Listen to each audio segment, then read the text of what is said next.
Halo, welcome to siaran pagi TikTok.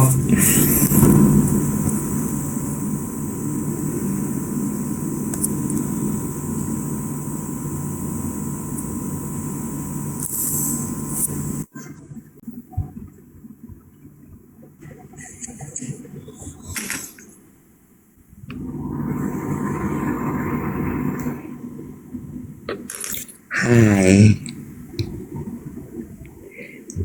Apa? Kenapa tuh? Apa tuh artinya? Kacamata gue baik-baik aja. Baik. Baik. Ya Allah. Patah. Kedudukan, didudukin, apa nih? Ih, gue kesel deh. Apa yang terjadi? Barijang ini kan kacamata andalan gue ya, Web ya. Nah, Kacamata plus yang enak buat dijadiin bando. ya ampun nggak bandoknya. Ya amplop. Patah, Bo. Kenapa tuh patahnya kalau boleh tahu? Lu sering denger kan kalau petugas-petugas di optik tuh bilang kalau lepas pasang kacamata gunakan dua tangan supaya itu Satu. engselnya nggak longgar. Gue kemarin terburu-buru melakukan sesuatu. Ini selalu. Gue pengen cepet-cepet gue gini. Cepet. Patah.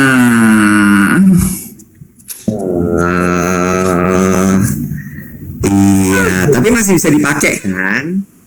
Ya masih bisa dipakai, cuma kan oblek aja gitu ya. Oh, lem biru aja. Bisa ya?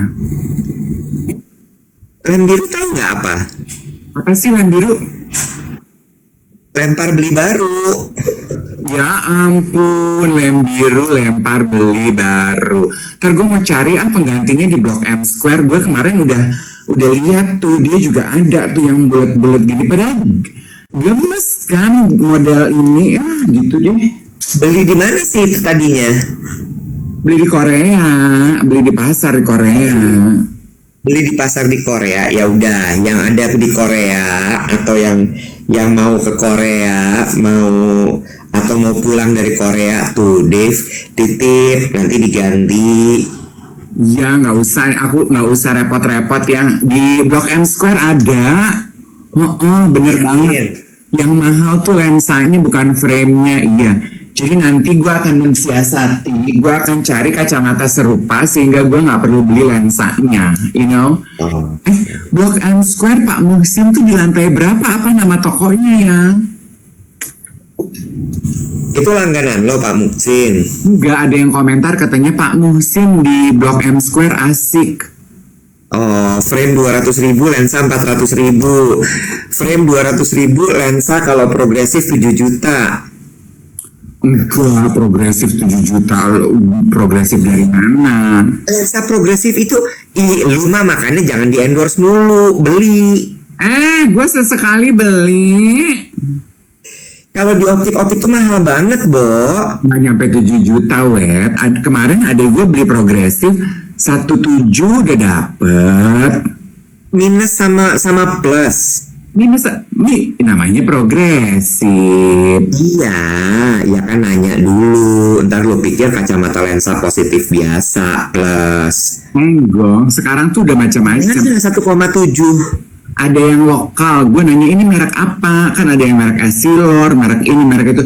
Ini lokalnya Kak gitu. Oh. Kata Debbie kalau mereknya Seis 7 juta. Tuh ada yang bilang, Iya. aku beli 9 juta. Iya, merek-mereknya tuh merek tuh banyak. Tinggal kita mau yang mana. Gue tuh sampai ini kan sebenarnya gue udah harus ganti nih lensanya nih. Kayaknya minusnya sama silindernya udah berubah. Nah itu tuh gue sampai maju mundur, tau nggak lo? Karena terakhir itu gue tuh beli ini sampai 11 sampai 13 gitu. 11 juta? Iya. Mahal. Oh, ya, coba ke yang lebih murah ada deh. Itu katanya Pak Muhsin, nama kios kacamatanya Pro Basement Blok B nomor 102. Oh, alatas nggak sih muksinnya? Oh, di dalam. Lu tuh udah pakai progresif kan? Udah, ini progresif banget nih, makanya gue begini kan. Kalau gini nggak burem nih langsung nih.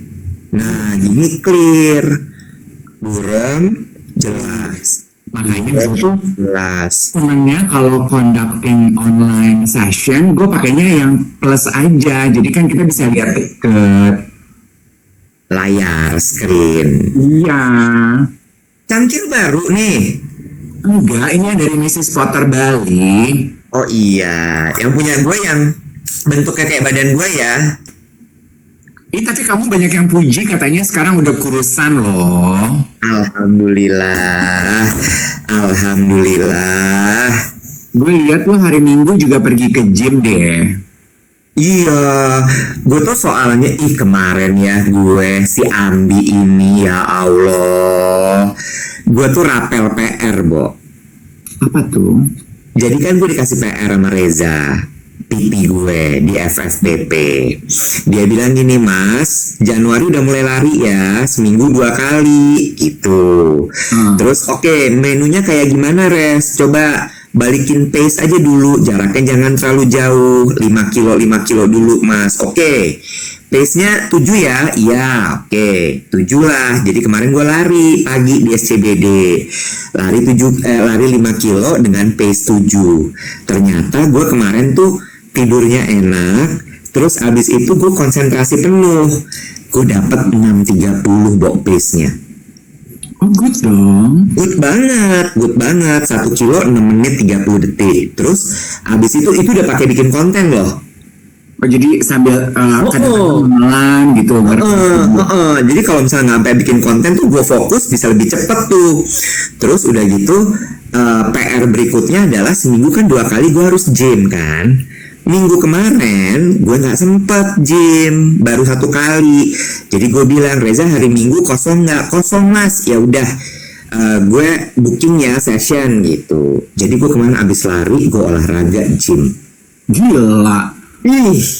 Rentege. Hah? Rentege nggak? Ubur-ubur. Goyor udahannya. Goyor. Kayak es kelapa. Dulu kalau lari ajak Markoneng tuh. Markoneng kan hobi lari. Oh iya, Markoneng tuh lari sama sepeda juga dia. Iya. Capung lah gue. Terus semalam masih ada kerjaan, jadi gue masih ada regroup, ada apa gitu. Aduh, gue tuh kayaknya udah nggak sanggup loh olahraga sehari 2 kali gitu. Gue sih sehari sekali aja. Pokoknya gue tuh target gue seminggu 3 kali aja gue olahraga. Terakhir tuh lo apa? Ngomong sehari nggak sanggup 2 kali, nggak sanggup 2 kali. Lo tuh ya, lain di bibir, lain di pikiran, lain di lain di hati.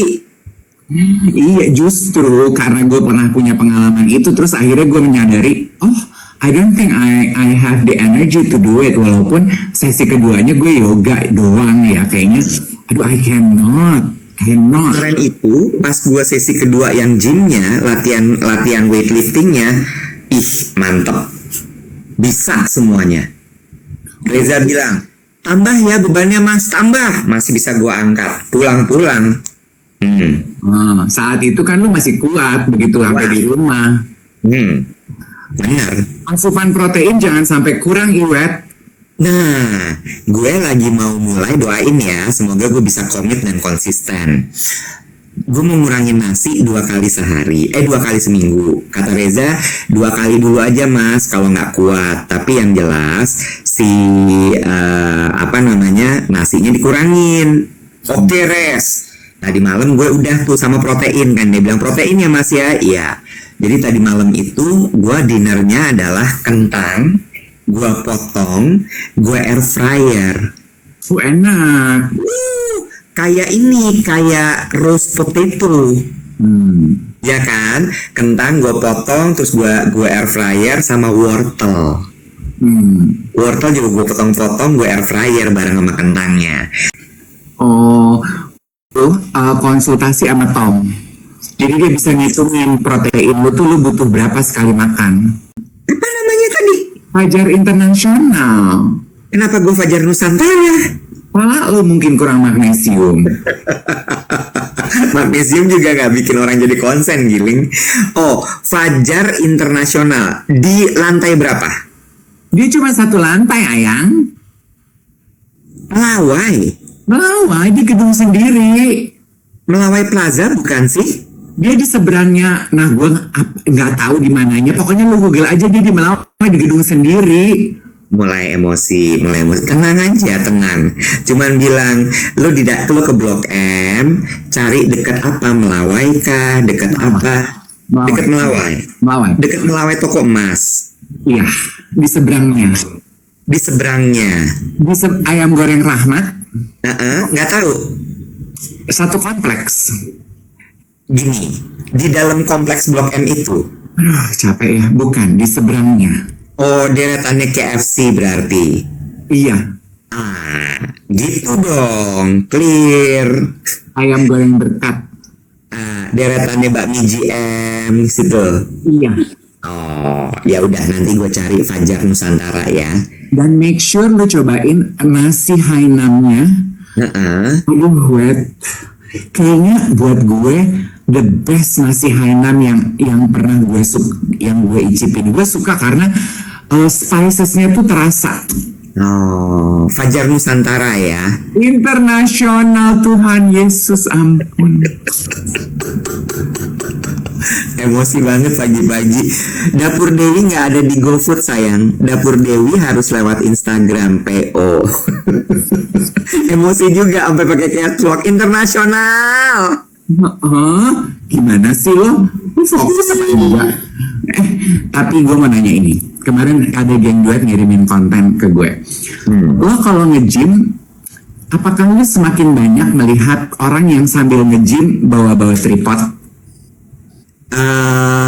Kalau di apa itu namanya PP Fitness First PP enggak. Tapi ada beberapa yang memang khusus mau bikin konten. Jadi dia masuk ke dalam ruangan terus dia bikin konten tuh gerakan-gerakan apa segala macam.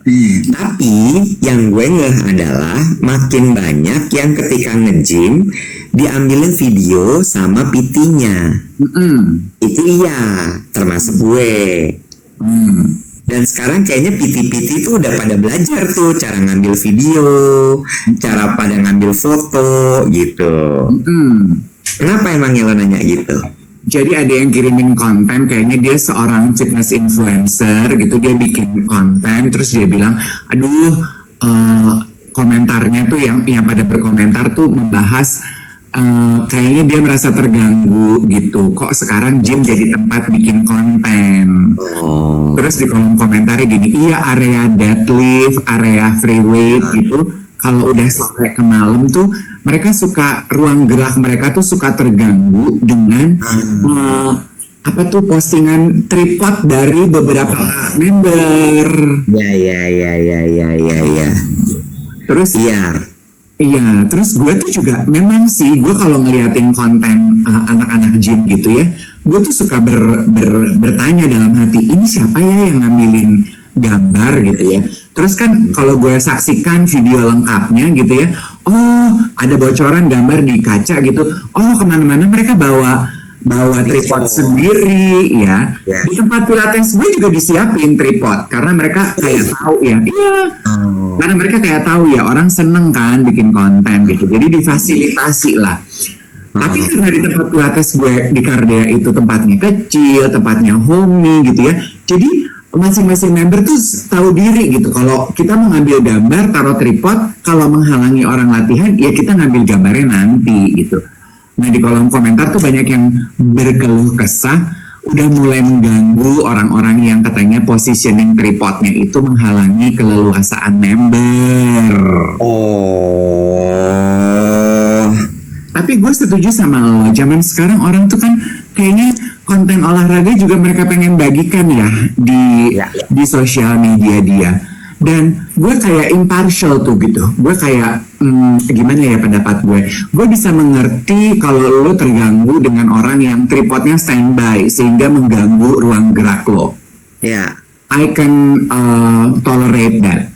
Tapi di satu sisi gue juga perlu bilang begini, konten-konten olahraga yang diposting oleh mereka itu membuat olahraga jadi keren, olahraga jadi menularkan semangat olahraga juga sebenarnya kan di sosial media. gue setuju. Tapi gue juga setuju sih bahwa gini, gue setuju bahwa membuat konten dari olahraga itu ada positifnya loh, nggak selalu negatif, karena orang kan sekarang benar-benar gampang tertular dari sosial media ya. Apa yang mereka lihat sosial media, aku juga mau ikut gitu kan.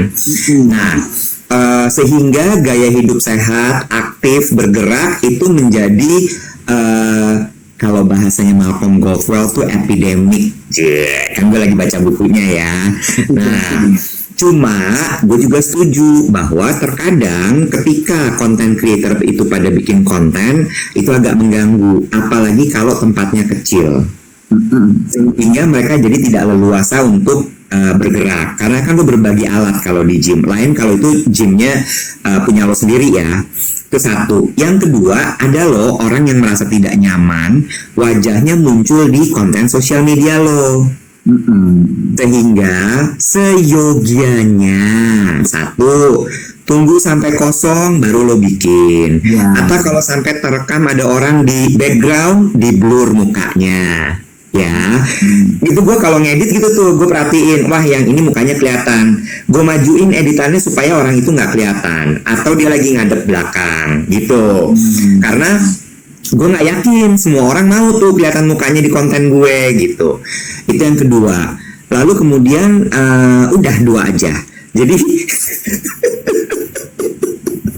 jadi kalau gue lebih aman sih sebenarnya minta tolong sama PT lo.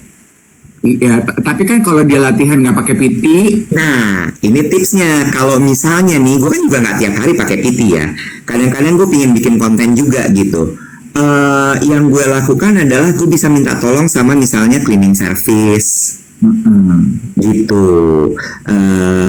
Terus udah gitu, atau gue taruh di pojokan, terus gue rekam gitu. iya. Intinya mah mungkin ini adalah sebuah colekan ya, sound of the city. It's okay kalau teman-teman pengen membuat konten saat berolahraga, please do so. Karena mungkin konten lu juga memberikan pengaruh positif kepada follower lu, minimal untuk mengingatkan mereka untuk berolahraga. Betul. Tapi be very mindful juga gitu terhadap orang lain yang ada di area gym lo gitu. Iya. Oh, ada satu lagi sih. Jangan pernah bikin konten di locker ya, guys. Iya, kalau itu kan ada pelangnya tuh nggak boleh. Iya, itu kalau itu strictly prohibited bukan ya?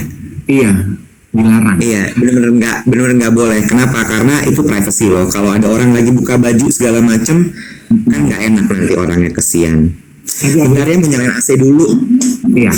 Tadi ada yang komentar, ternyata nggak cuma di gym aja, di lapangan golf juga udah mulai banyak yang serupa. Ya, sebetulnya mah sama ya. Rule of thumbs-nya gitu sebetulnya sama. Lu mau membuat konten, please do so. Tapi jangan sampai mengganggu alasan utama why people are there for the first time. Di gym orang olahraga, di lapangan golf orang pengen main golf gitu. Iya. By the way, hari Senin ini sepertinya rame ya dunia sosial media. Apa tuh? TikTok di ban di US, bukan di Indonesia. Lalu kemudian Gram berubah format tampilannya. Aduh, ada apa tuh? Tampilan kayak apa ya? Loh, emang lo belum terpapar? Lebih persegi panjang. Iya, rectangle. Jadi agak kayak TikTok sekarang. Gue itu kan biasanya update sosial media gitu kan mereka lakukannya layer ya. Nah, gue tuh sebetulnya dari sebelum Natal udah gitu ya. Nah, bener. Lu bagian yang duluan tuh. Nah, itu ternyata banyak yang nggak suka, Bo. Oh. Banyak yang nggak suka. Terus gini, Kenapa ya orang-orang pada nggak suka sampai ada yang bikin gini, kembalikan apa namanya bentuk bentuk apa tuh ya namanya ya? Bentuk fit. Iya, kembalikan fitnya, menghancurkan layout fit. Lah, kan layoutnya gitu-gitu aja. Oh, oh. Iya kan? Oh, oh. Gue agak bingung tuh sama kalau gue dari dulu dari setahun apa 2 tahun gitu, gue udah nggak pernah pakai ukuran square lagi. Oh, karena katanya kepotong kalau pakai aplikasi. Tapi gue juga pakai aplikasi. Aplikasi apa? Nah, tuh, kemarin sih gue coba posting biasa, ada pilihannya tuh, web mau 1:1 atau enggak gitu. Oh, oh ya? Oh, oh. Gue sih enggak. Gue emang udah pakainya yang 4:5 tuh. Gue udah dari dulu kayak begitu. Tulisannya jadi kepotong-potong. Tulisan apa? Tulisan di dalam video kali. Oh gitu. Oh untungnya gue nggak pernah pakai tulisan di video. Oh. Oh kalau headline-nya teks akan berantakan formatnya. Oh gitu. Oh gitu. Betul. Ada yang komentar gini, ada pilihannya kok Kak. Iya, karena kemarin aku juga pas posting ada pilihannya, Bo. Ngerti. Iya. Oh paham. Jadi pada komplain lah. Iya. Oh. Tapi that's the thing ya. Memang Oke. I think that's the thing about change. Memang perubahan itu pasti awalnya membawa ketidaknyamanan. Betul. Butuh penyesuaian, Betul. ya kan? Mm-mm. Butuh penyesuaian. Kayak waktu pertama kali dari postingan video apa tuh 2 dimensi ya, gambar, foto tuh apa bilangnya? Foto, iya foto. Foto ke video aja banyak yang bilang nggak suka. Tapi sekarang lihat semua gila-gila bikin video. Iya, Ya kan? iya, benar.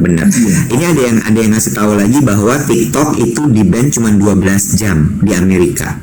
Tadi pagi aku baca beritanya di Flipboard aku, udah ada diskusi lebih lanjut tuh yang mengupdate, udah enggak sebenarnya, update-nya 12 jam. Headlinesnya thanks to Presiden Trump, TikTok sudah tidak dicabut. Aku belum baca lagi, aku nggak tahu Gitu. ada apa yang terjadi gitu ya. Ditunggu aja. Oh gitu, 12 jam ada pembicaraan dengan Presiden Trump, lalu kemudian TikTok tidak jadi di-ban. Oh menarik. Pintar Presiden Trump ini ya. Semalam sih ada geng duet kita yang beberapa tinggal di Amerika gitu. Mereka izin bilang, iya Kak, besok pagi aku nggak bisa nonton gitu. Tapi thank you, thank God masih ada dari YouTube ya. Jadi kita masih bisa menikmati siaran Kakak di YouTube. Iya, aku bilang gitu. Hopefully the problem will be resolved soon gitu. Dan ternyata aku nonton lagi headline beritanya. Oh gitu. Lagi ya toh. Oh gitu. Jadi berarti ini penonton kita yang dari Kanada, Denada, terus Kanada nggak dong, Kanada bukan US. Dari Denver, dari Houston, dari LA itu nggak bisa nonton lagi. Dari Pittsburgh. Oh gitu. Sebenarnya geng duet kita yang tinggal di Hong Kong juga nontonnya melalui YouTube. Oke. Oh menarik. Ya. Politik lah mungkin ya alasan dibalik itu. Iya, paham. Oke. Soalnya menurut aku nggak mungkin problemnya nggak resolve deh. Content creator di TikTok dan pengguna TikTok di Amerika tuh banyak sekali loh. Oke. Ada yang nanya YouTube-nya apa channelnya Kak? Kalau mau lihat rekamannya live kita, itu ada di Waktu Indonesia Meracau. Ya, Waktu Indonesia Meracau. Tapi kalau YouTube official kita itu ada di duet DVET_Dave Kata Risha gini, ngaruh loh kalau di band nanti target 5K, kalau live itu terpengaruh waktunya. Iya. Iya, Rich ya. Iya, benar, sama pusaka 9 juga guys. Iya.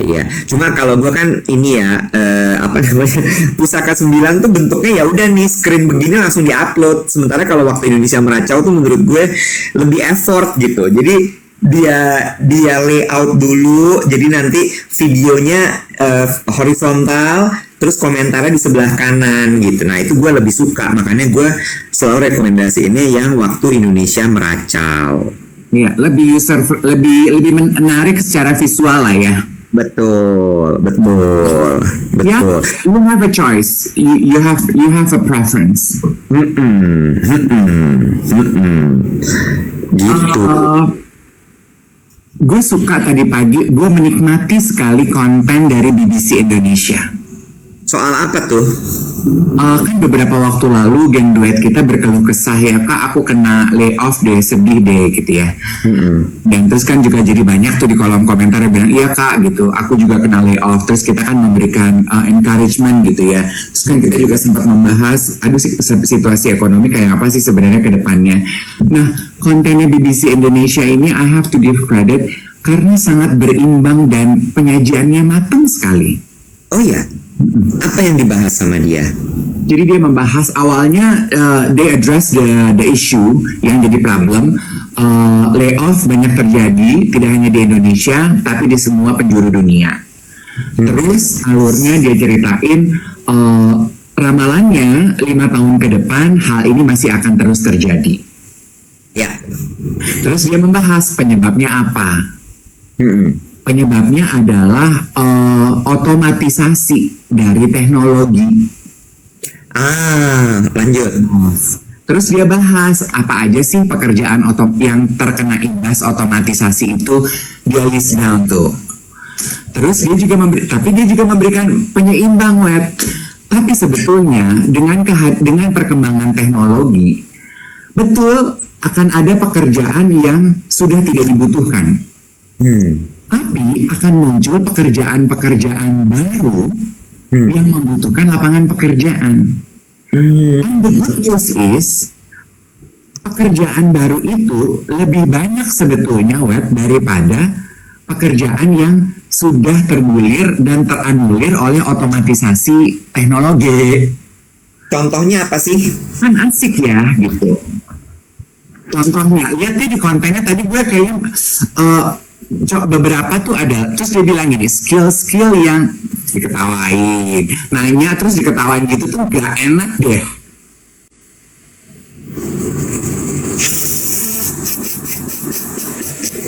Nah jadi gue gak bahas. Lo tuh gak bisa bohong. Apa?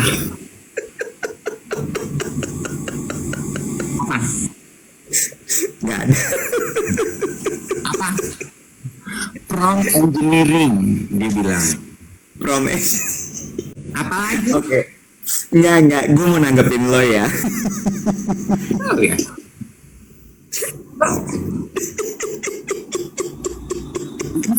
Becky. Susah nih kikuk gue. Ikik gue tau gak lo, ini kagak itu kagak. Aku banyak akronim ya pagi hari ini ya Kak Iwat ya. gue tuh dari ini udah levelnya 2 MN tau gak lo. 2 MN.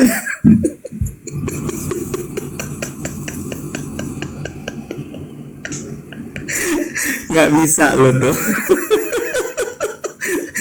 Kurang citra lo, kurang Oscar lo tuh kualitasnya.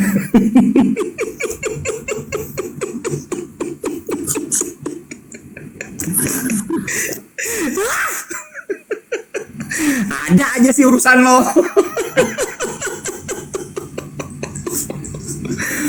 Tapi gue setuju sama lo. AI ini kan satu hal yang jadi ketakutan banyak orang ya, Bo ya. Ketakutan di industri kreatif itu banyak sekali yang worry.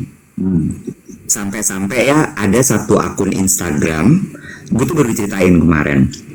Dia nih kayak tokoh advertising di kreatif, jadi yang bikin iklan segala macam. Terus dia tuh suka menganalisa, mereview iklan-iklan, visual-visual gitu. Terus satu kali dia tuh mereview iklan atau visual yang menggunakan AI, ya, itu dihujat ya sama AI ini.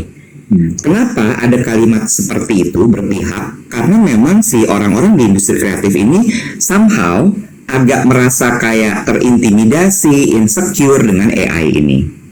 Itu satu. Lalu yang kedua, beberapa brand tuh ada loh yang membuat materi iklan mereka, campaign mereka full AI. Full AI. Salah satunya brand di Indonesia ada. Again, dihujat habis-habisan.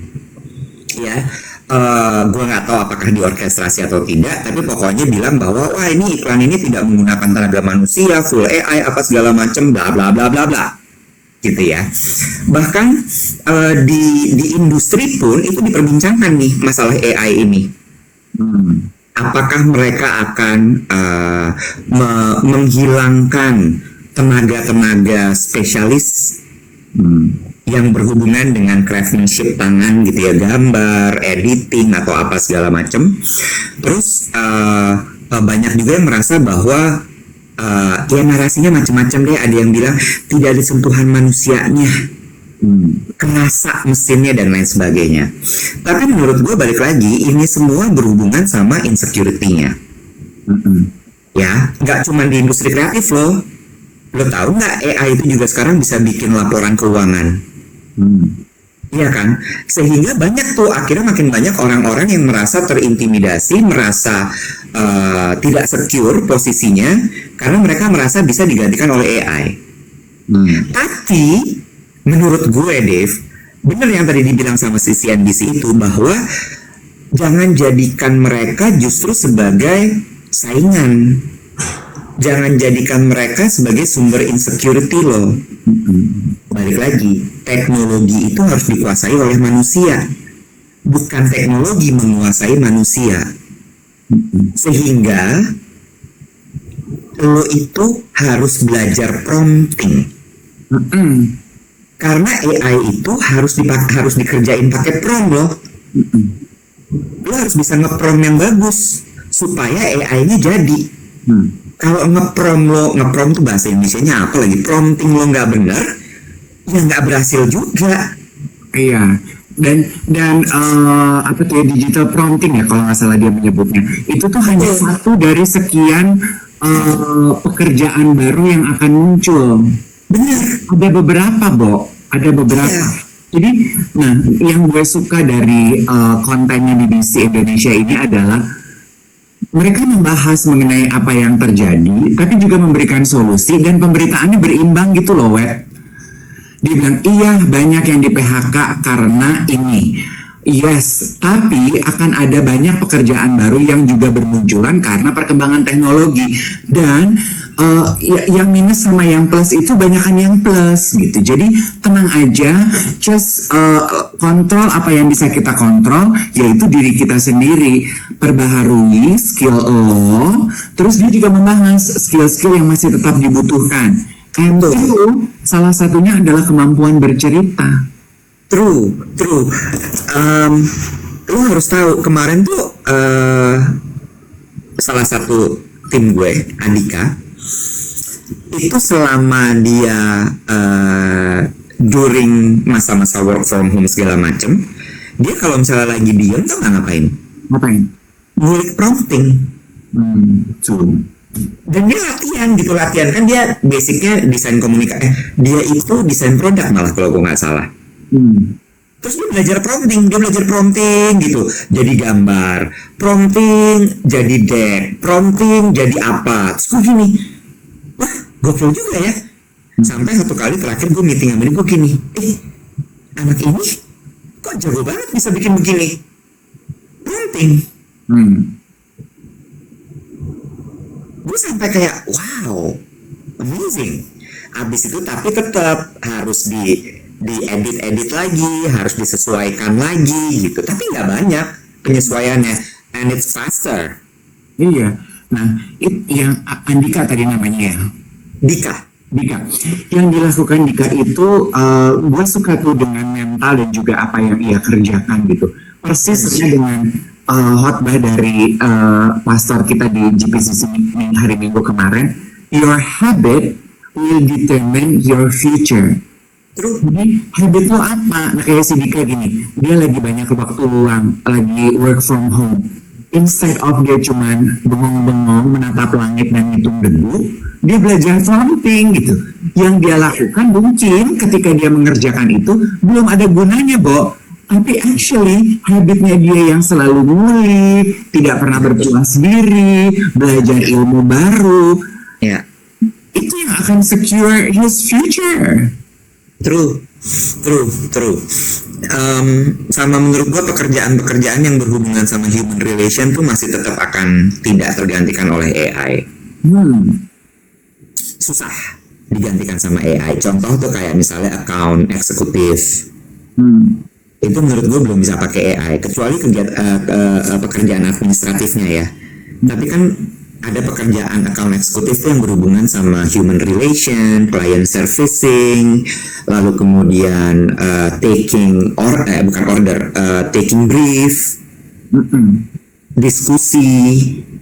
Makanya balik lagi, AI-nya itu digunakan sebagai tools untuk membuat pekerjaan lo lebih efisien. Nah, ini kan kembali ke pasal diskusi kita di awal tadi ya. Iya. Kan kita membahas, aduh Fit bentuknya berubah, kamu nggak suka gitu. Kan sebetulnya sama dengan perubahan teknologi ini ya. Memang yang baru itu akan terasa lebih akan terasa tidak terlalu menyenangkan karena di luar dari comfort zone kita. Betul. Ya kan? Sementara perubahan itu kan nggak bisa lo cegah, Bo. Perubahan itu konstan, diterima aja. Nah, kemudian untuk menerima ajanya itu memang butuh proses dan juga butuh energi. Betul sekali, betul banget. Betul. Karena ini kayaknya di Alkitab ya, Dave ya? Apa tuh? The only constant in life is change.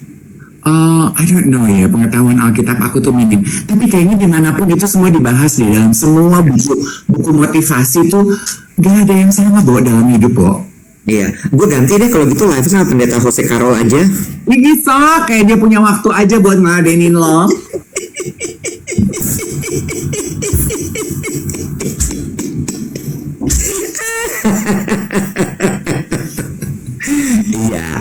Iya bener.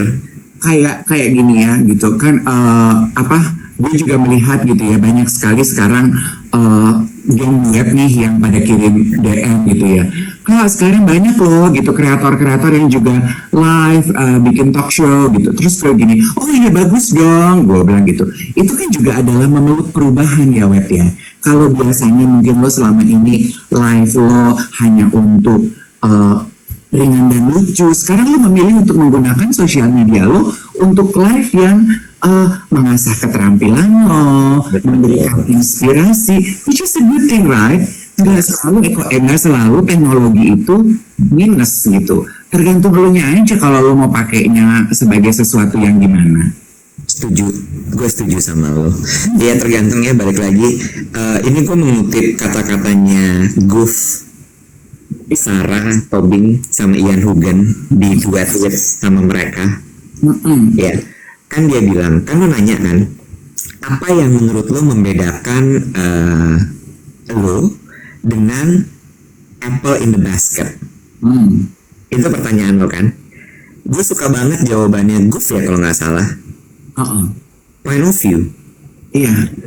Ya, point of view itu menurut gue kayak, wah cerdas nih anak. Goof itu kan terkenal dengan konten zodiak ya, betul nggak? Tapi dia punya point of view yang berbeda sehingga konten zodiak itu bukan cuma bacain zodiak, bukan cuma bacain ramalan.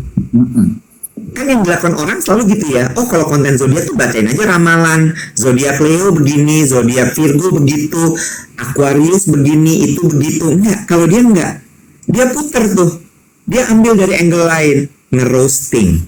Ya. Kalau angle dia roasting kan, Jadi yang misal kayak gini, oh kamu itu yang keras kepala dan suka merasa benar sendiri ini ya.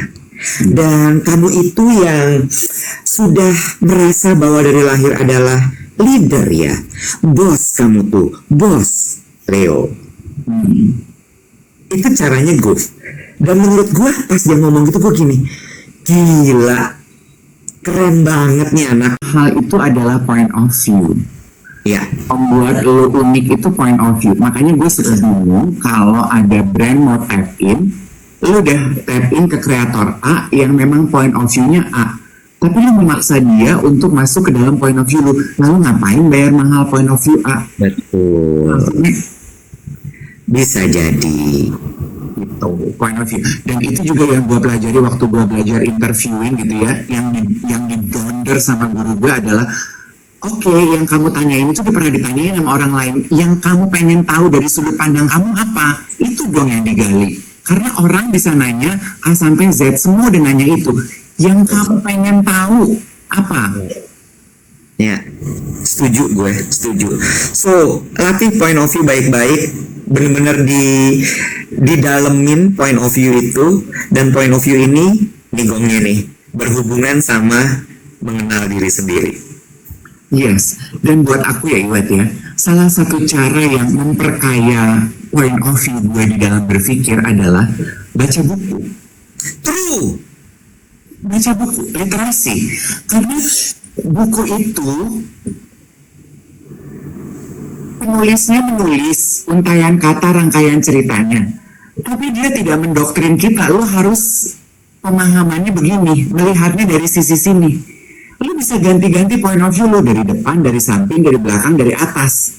Buku Jack. Makanya mungkin sementara kita di era digital itu kan cenderung kita sebetulnya dicekokin oleh point of view sang kreator atau sang pemilik account, ya kan? Makanya lu sempat baca juga nggak sih, pemerintah di Swedia sekarang beralih, udah tidak lagi udah mengurangi penggunaan digital dan juga internet, tapi mereka beralih ke buku pelajaran kertas. Betul, betul. By the way, lo kepapar sama kontennya Melinda French Kids Belum tuh, di YouTube? belum. Tonton deh, bagus banget. Jadi, Yang mewawancarai siapa tuh dia? jadi Melinda French Kids ini adalah mantan istrinya Bill Gates. Yes, kan dia sekarang punya talk show tuh. Ya, nah, gue nggak tahu talk show ini udah lama atau belum, tapi yang gue tonton adalah talk show yang dia buat karena dia turning 60.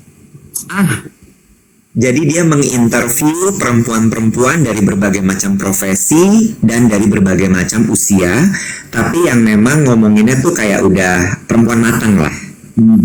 Gitu ya. 40, 50, 60, bahkan Oprah 70. Oprah 70, ya, sama Gail. Terus kemudian diinterview lah sama dia. I love it. Yang gue suka adalah isi dari obrolan dengan bintang tamunya. Dia interview Michelle Obama, dia interview Billie Jean. Billie Jean itu kalau nggak salah adalah atlet tenis. Lalu kemudian the first lesbian tennis atlet yang come out. Terus kemudian ada Oprah dan Gail tadi. Legally Blonde tuh namanya siapa, Bo? Reese Witherspoon, bukan? Reese Witherspoon. Dan dia membahas soal transition. Bagus deh. Iya, gue juga Bagus banget. gue nonton yang dia wawancara Oprah sama Gail, bicara mengenai persahabatan dan juga hidup menyentuh usia 60, dan gue jadi ngelihat, oh si Melinda ini sekarang punya talk show. Terus itu juga, dan buat aku cara dia bertanya, dia menyadari bahwa gue ini bukan podcaster, gue ini bukan news anchor, gue bukan presenter. Jadi point of view pertanyaannya dia purely dari kacamata dia. Jadi it makes it more human and interestingly different. Correct. Kalau di situ tuh yang gue dapetinnya nomor satu, ya point of view jelas gitu ya, karena itu yang membedakan talk show lo dengan talk show lain. Yang kedua adalah proximity sama bintang tamunya. Dia makan kedet banget kan sama Michelle Obama. Enggak. Meten kedetnya kayak bener-bener meten kedet gitu. Kayak maksud gue, lu bisa ngomong sama first lady, gue ngantuk nih, gue mau tidur ya. Lu kalau misalnya mau jalan duluan, jalan aja, gue nggak ikut ya. Kan nggak mungkin ya lu ngomong gitu sama first lady ya. Pasti kayak ibu mau apa lo ikut gitu, bener nggak? Bestie. Besti. Terus satu lagi adalah orang ini suka baca, Bo. Jadi setiap kali dia menanggapi gitu kadang, oh itu yang kayak gue baca di buku ini. Wah keren banget. Meten kedet tuh apa? Teman deket. Ya, teman kedet. Temen dekat dibalik meten kedet. Dan kalau gue nggak salah ya, gue pernah baca, gue pernah nonton dokumenternya di Netflix. Gates Foundation itu juga dia tuh inisiatornya. Betul. NC Leo. Oh, 15 Agustus, Bo. ya ampun, nggak jauh dari aku yang. Ya, lu 13, dia 15 tuh. Makanya gue bisa ngerasa gini, iya sih bener Leo nih. Diana Intan. Iya, ada aura, lu tau gak, aura Leo-nya gitu yang kayak iya gitu. Aku coba ditanya ya, sionya apa tuh Melissa Gates tuh? Melinda, bukan Melissa. Kalau Melissa abang tukang bakso dong. Oh, Melinda French Gates. Tapi kan dia udah divorce kok Gatesnya masih dipakai ya, Bo ya? Gue juga sempat berpikir gitu ya. Kan dia cerai, kok dia masih pakai nama belakang suaminya ya? Mungkin kredibilitas kali ya. Gue nggak tahu sih, tapi gue kayak penasaran sih kenapa ya gitu. Mungkin ya buru-buru nggak? Mau gue telepon ya? Ada yang nanya gini, ini juga ganggu banget yang nonton. Bilang kan kita bilangin 15 Agustus dia, terus masuk katanya gini, 15 Agustus jadi kangen mantan. Lah, Mali. Oh, nih make sense. Susah kak untuk bisnis, riuh kak kalau ganti nama. Iya. Oh, karena udah terlalu kedalaman ya mereka ya bikin foundation bareng. Iya. Ada yang bilang kalau ganti last name mahal kak di Amerika. Lah, dia punya uang di. Halo. Iya juga sih. Melinda Gates. Iya, karena menurut aku juga untuk efek getar gitu loh, Wet. Iya sih. Iya. Kredibilitas gitu. Kredibilitas Bill Gates itu setengahnya yang bangun gue. Masa gue nggak mau menikmati sih? Bener lagi. Iya. Itu udah kayak IP berdua gitu ya, Gates itu ya. Iya, lah kan suami istri. Kesuksesan suami setengahnya punya istri dong, apalagi Melinda. Iya. Gua nih yang nemenin lu. Iya. Ya, gua yang mensupport lu sama kehaluan lu selama ini. Ganti nama jadi apa yang mirip-mirip Gates gitu? Kan biasanya gitu kan, kalau Gates-nya yang di IP-in, dia jadi apa? Melinda Gates.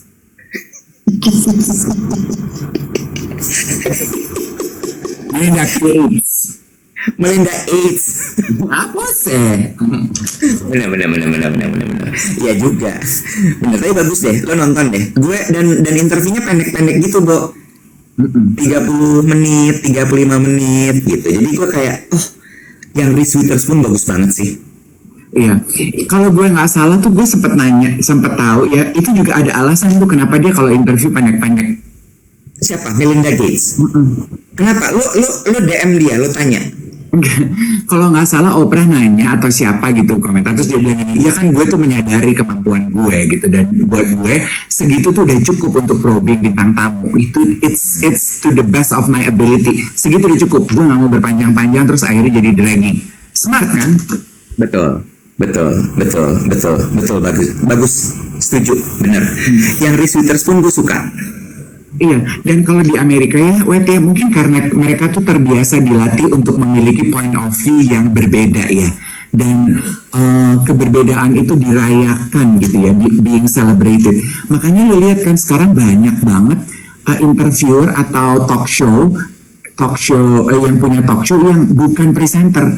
Drew Barrymore, Reese Witherspoon, Melinda, terus Jennifer Hudson. Iya, ini ya akhirnya kita jadi tahu gitu bahwa ketika ditanya, so apa yang membedakan talk show lo atau podcast lo dengan podcast lain? Semua orang udah punya talk show, semua orang bikin podcast. Apa yang membedakan? It's the point of view. Gak mungkin point of view gue sama Deddy Corbuzier. Gak mungkin point of view gue sama Dave Hendrik. Aduh, aku mau ke Kemayoran nih. Ngapain? Mau MC Natal bersama. Oh yang itu ya, Mandiri ya? Oh hari ini tuh. Di Kemayoran sebelah mana? Di G Expo ya? JI Expo. Iya. Oh, jam berapa? Jadi mulai GR segala macam gitu-gitu. Iya. Sampai jam? Enggak, acaranya enggak sampai malam kok, Wet. Jam 3 udah selesai. Jam 3 mulai, jam 5 udah selesai kalau nggak salah. Oh, oke. Salam buat teman-teman corporate sekretarinya ya. Oh iya, nanti aku sampaikan ya. Gimana gue nyampeinnya, PA? Ya lu tanya aja kalau ada yang nge-brief lo, kamu dari Korsek gitu. Lu kenal semua korseknya, corporate secretary. Enggak juga, tapi kan ngeceng aja, titip salam. Oh iya, Pak. Ibadah Iya kan? katanya jam 2.30. Oh, berarti sampai sore dong lo di sana. Bu, ibadah tuh cuma sejam, perayaan juga paling cuma 30 menit. David, 2.30 ibadah. Ya, 1 jam udah 3.30. 3.30 tuh sore apa siang, David? Sore dong, Kak. Ya udah, berarti sampai sore kan lo di sana? Iya juga, Kak.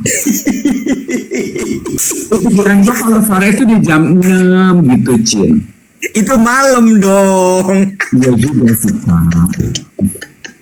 Gak apa-apa, orang kalau banyak pikiran emang gitu, suka blank-blank. Nah, aku tuh nggak banyak pikiran, Kak. Aku tuh banyak tagihan, Kak. Bener, makanya kamu harus kerja keras dan giat menabung. Betul. Gue udah pupuran loh dari jam 6 nih. Bohong loh. Bentar lagi gue langsung jalan, Cin. Oh, udah pupuran? Udah pupuran, pupur gue udah meresap ke kolbu.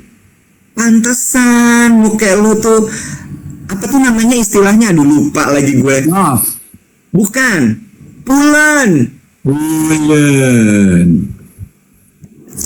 Ya udah dah. I'll see you guys tomorrow. Bye-bye.